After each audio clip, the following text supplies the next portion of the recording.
Dangerous news for everybody. Aspirin tablet.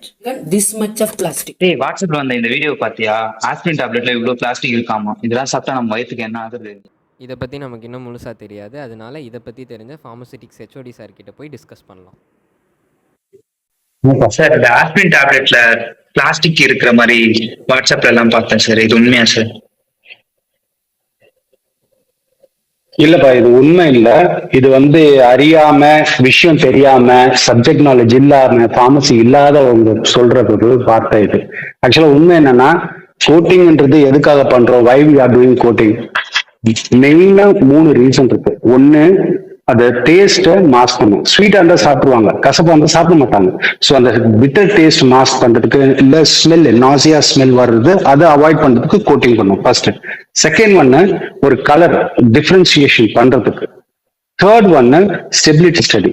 இந்த மருந்து எப்போ நம்ம பயன்படுத்துவோம் தெரியாது, அது வரைக்கும் அதை பாதுகாத்து வைக்கணும், அப்படி மாய்ச்சர்ல இருந்து பாதுகாத்து வைக்கணும் அப்படின்னா அதுக்கு நம்ம கோட்டிங் பண்றோம்.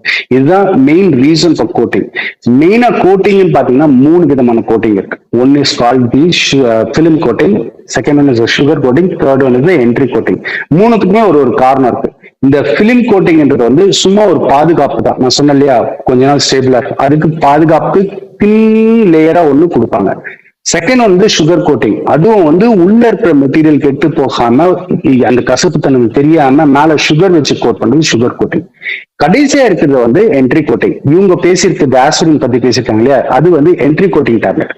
இந்த enteric coating tablet first of all உடைக்காம தான் சாப்பிடணும். உடைச்சா அதோட வேல்யூ கிடைக்காது. ஏன்னா ஆஸ்பிரின் மட்டும் இல்ல, ஆஸ்பிரின் மாதிரி இருக்கக்கூடிய மருந்துகள் அது என்ன ஆகும்னா, வயிற்றுல சுரக்கிற அமிலம் இருக்கு இல்லையா, அதுல ரியாக்ட் பண்ணி புண்ணு உண்டாகும். வயிற்றுல அல்சரேஷன் சொல்லுவாங்க. அதை நம்ம அந்த வயிறு காப்பாற்றணும், அது அல்சரேஷன் வராம பார்க்கணும்னா இந்த பர்டிகுலர் கோட்டிங் கொடுத்து தான் பண்ண முடியும். இந்த particular coating thickness comparative to film coating thickness ஜாஸ்தியா இருக்கும். ஏன் அப்படின்னா, அது வயிற்றுல அந்த ஆசிட்ல இருந்து பாதுகாப்பா போய் ஆல்கலைன் பிஹெச், இந்த இன்டெஸ்டைன் இருக்கு இல்லையா, அப்சார்ப்ஷன் எங்க மேக்ஸிமம் இருக்கும் அந்த இடத்துல அல்கலைன் பிஹெச்ல போனோடனே அந்த மேல இருக்கிற லேயர் பிளாஸ்டிக் சொல்றாங்க. அது ஆக்சுவலா பிளாஸ்டிக் கிடையாது. It is called as a biodegradable polymer. அது பயோடிகிரேடபிள், ஈஸியா கரைஞ்சிரும். அந்த பர்டிகுலர் பிஹெச்ல ரப்சர் ஆகும். அப்போ உள்ள இருக்க மருந்து வெளியே வந்தோடனே அதை உடம்பு அப்சார்ப் பண்ணி, சொன்ன மாதிரி 3 விதமான இது இருக்கு இல்லையா, இதெல்லாம் ஒரு விதமான, இப்ப இது அவங்க காமிச்சிருக்க ஆஸ்பிரின் இதேதான் சரியா.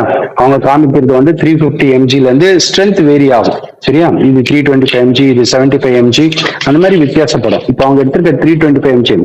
இந்த ஆஸ்பிரின் ஆக்சுவலா என்ட்ரி கோட்டிங் அவங்க பிரிச்சு காட்டுறாங்களா, இது ஆக்சுவலா தண்ணியில போட்டா கரையவே கூடாது. ஏன்னா இதுக்கு இதோட ப்ராப்பர்ட்டி என்னன்னா, அல்கலைன் பிஹெச் இன்டெஸ்டைன்ல போனாதான் அது கரையணும். அப்பதான் உள்ள இருக்க மெட்டீரியல் பாதுகாப்பா வெளியே வரும், இல்லைன்னா அல்சரேஷன் பண்ணும். அதனால இது தண்ணியில போட்டா கரையாது. அதனால அவங்க பிளாஸ்டிக்னு சொல்லுவாங்க. அது உண்மை கிடையாது. இட்ஸ் அ பாலிமர் பயோடிகிரேட் பண்ணி. உதாரணத்துக்கு சொல்ல போனா, இப்போ அன்கோட்டட் டேப்லெட் இருக்குன்னு வச்சுக்கீங்களா, திஸ் இஸ் அன் அன்கோட்டட் டேப்லெட். இப்போ இந்த கோட்டட் அன்கோட்டட் டேப்லெட்டை தண்ணியில போட்ட உடனே அது பிரியும் இல்லையா. அந்த மாதிரி இதை டிஸ்இன்டிகிரேஷன் சொல்லுவாங்க. திடமா இருக்கிறது லூசன் ஆயிடும். அதுக்கப்புறம் அது உள்ள இருக்கிற ட்ரக் ரிலீஸ் ஆனதுன்னு அது அப்சார்ப்ஷன், டிசால்வ் ஆன பிறகு அப்சார்ப்ஷன் ஆகும். இது சாதாரண. இப்போ இது ரொம்ப கசப்பா இருந்ததுன்னா அதுக்கு ஃபிலிம் கோட்டிங் கொடுப்போம். இப்போ இது ஃபிலிம் கோட்டிங் டேப்லெட். ஓகே, இது போட்ட உடனே கரைஞ்சிச்சு. இதை நீங்க போட்டீங்கன்னா உடனே கரையாது, இதை விட ஒரு 5 நிமிஷம் எக்ஸ்ட்ரா எடுக்கும். ஆனா கண்டிப்பா கரைஞ்சிடும் ரைட்டா. இது பிலிம் கோட்டிங் டேப்லெட். அதே மாதிரி சுகர் கோட்டிங் டேப்லெட், இந்த மாதிரி மிட்டாய் மாதிரி வரும். இதுவும் போட்டீங்கன்னா இது இப்போ பாரு, இதுவும் பிரிஞ்சிச்சு பாருங்க, தெரியுதா? இது எவ்வளவு குயிக்கா பிரிஞ்சிச்சு. இது பண்ண சோ எல்லாமே இந்தியன் ஸ்டாண்டர்ட் இருக்கணும். உனக்கு பார்மகோபேஸ் ஸ்டாண்டர்ட் எல்லாமே 20 மினிட்ஸ்க்குள்ளே கரைஞ்சிடும் சரியா.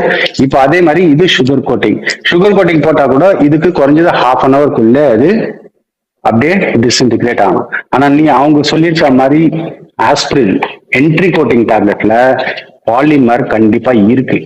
It is called biodegradable polymer. இதை நம்ம உடைக்க கூடாது, ஃபர்ஸ்ட் அப்படியே சாப்பிடணும். ஏன்னா ஆசிட்ல இருந்து பாதுகாத்து இன்டெஸ்டைனுக்கு போன பிறகுதான் இதோட எஃபெக்ட் தெரியும்.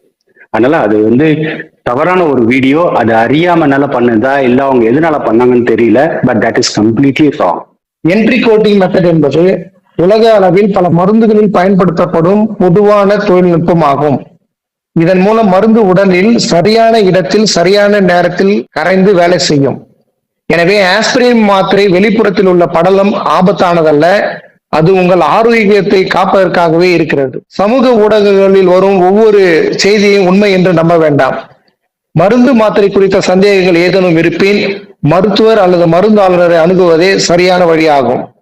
ஆஸ்பிரின் மாத்திரை பொறுத்தவரை மட்டும் வெளிப்புறத்தில் காணப்படும் படலம் பிளாஸ்டிக் அல்ல, அது மருத்துவ ரீதியாக அங்கீகரிக்கப்பட்ட பாதுகாப்பு அடுக்கு படலம் ஆகும்.